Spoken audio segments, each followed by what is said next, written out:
Once Tesla came to Chinese market and started to dominate it, there were three main companies to answer Tesla from Chinese side. There were NIO, Li Auto, and XPeng.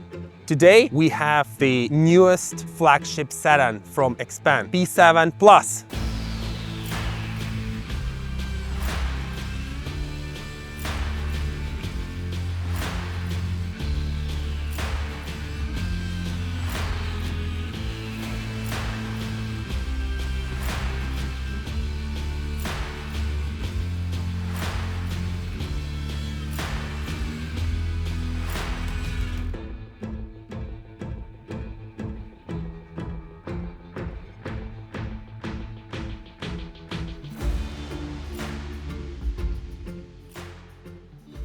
Generally speaking, I'm not a big fan of sedans or hatchbacks because of the limited headspace and very uncomfortable position for the legs. You see, my leg is like on the air. Typically, it's my problem because I am 6'4". In sedan, I do feel a bit uncomfortable. However, a lot of car manufacturers using different cheats, different ways to solve it. Some of the car manufacturers, more premium one like Lucid or Audi e-tron GT, Porsche Taycan, they will make a foot garage. So they will cut a piece of the battery where the feet are to create a little bit deeper space for the back passenger. Some car manufacturers would just make the car thicker. So in this case, you have more headspace, but it decreases drag coefficient. XPeng went with the other solution. They added this double decker here. So basically they kind of mount another piece of the car on the top of the car. And then you have 7 to 8 centimeters of headroom inside of the car and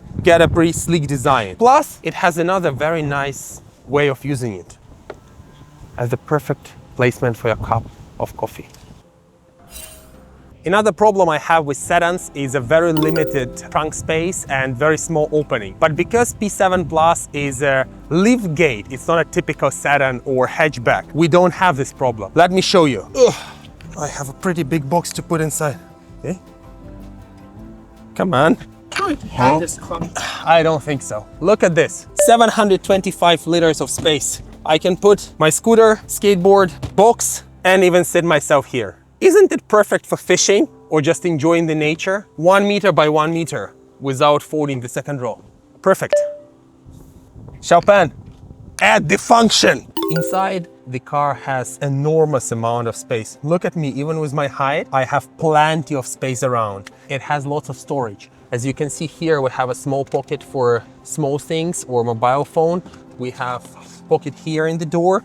Also, we have double cup holder. Big amount of space inside the center console, underneath here, and quite big glove box with a physical button, which I really love. Inside here we have 2 screens. There is no HUD in this car, which I believe is a really big disadvantage because I love HUD. But the CEO of the company always states that HUD is a useless function, so none of the XPengs have HUD. Instead, there is 10.5-inch instrument cluster with the navigation in it and all the basic information. So it's kind of replacement of HUD. And we have this 15.6-inch main screen with the newer chip, performance chip. The navigation is quite fast and snappy. In general, it looks pretty quick. I love the animation and stuff. Besides that, I want to pay your attention on the digital mirror. It's really great, very high definition, double function, so you can use it as a normal mirror if you're not a big fan of the e-mirrors. Good and useful function, which I love, is when you're backing up, camera will change, lower it down, so you can see the objects behind you much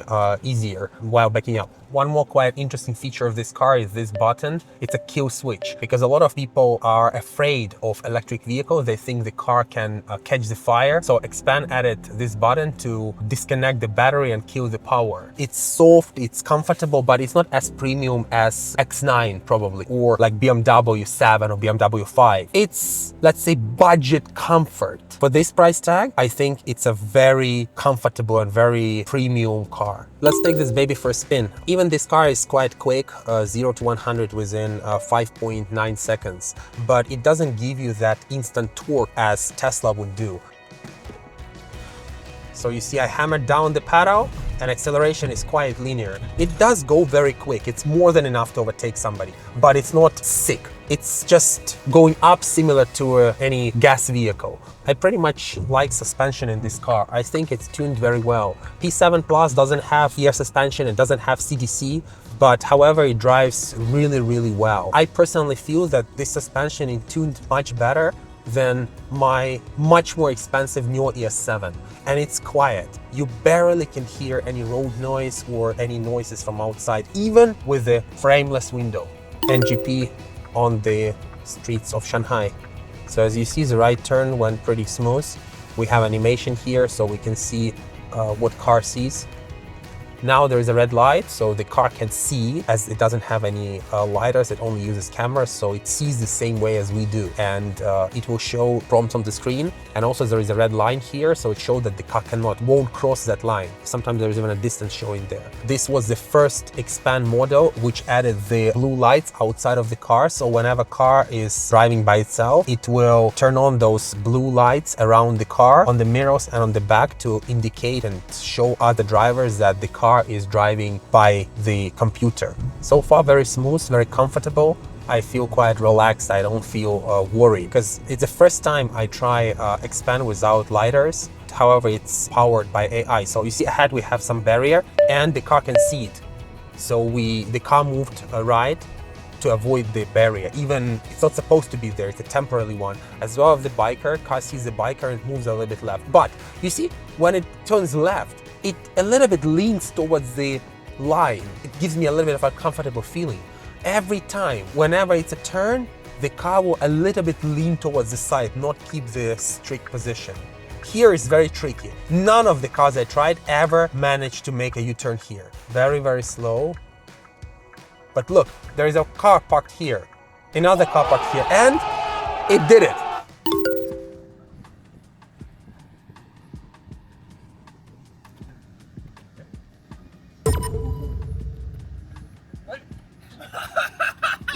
So he can't see. So fuck, he asked me to park over there. Uh-oh. Fail. Stupid.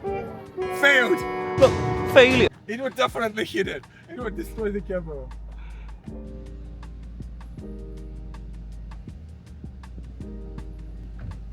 Let's see if it can make it this time.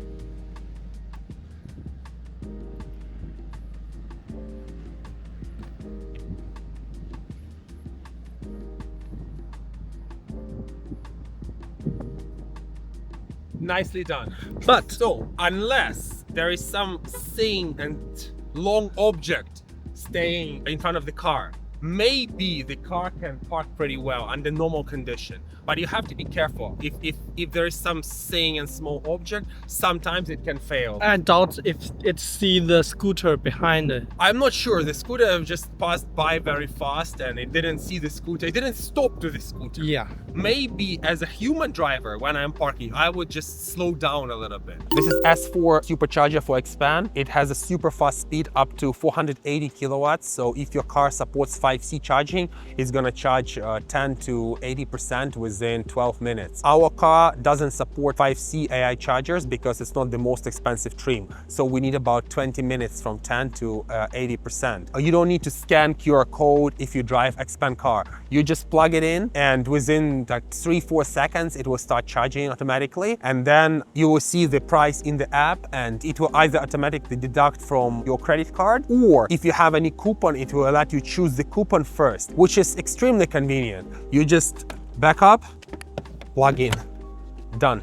So now the car is at 52%. We didn't do any preheating. So as you can see, the charging speed is 204, 203, 204 kilowatts, 688 volt, 300 amps. And we just plugged in with pretty much 50%. Now it's already 54, and you can see the speed of the charging is really insane. All right, guys, if you want to buy this car and you would ask me which one I would buy personally, I checked all three specs, which is long range max, ultra long range max, and ultra long range max flagship. I personally don't like the rims of that flagship one. I like these rims. I think that the second tier of the car, which is ultra long range, gives you everything you need. 725 kilometers of the CLCT range, which is roughly 600 800 by WLTP. It gives you this very beautiful, complex rims, and it has everything you need inside. Yeah, the charging is a little bit slower. It takes 20 minutes from 10 to 80%. But do you really need the 12 minutes? I don't. It doesn't even give me enough time to go to buy coffee. I would go for ultra long range Mac as it's the best choice for me personally. And I would add 6,000 RMB for this pretty rim. Leave the comments below which car would you like to buy if you are buying one.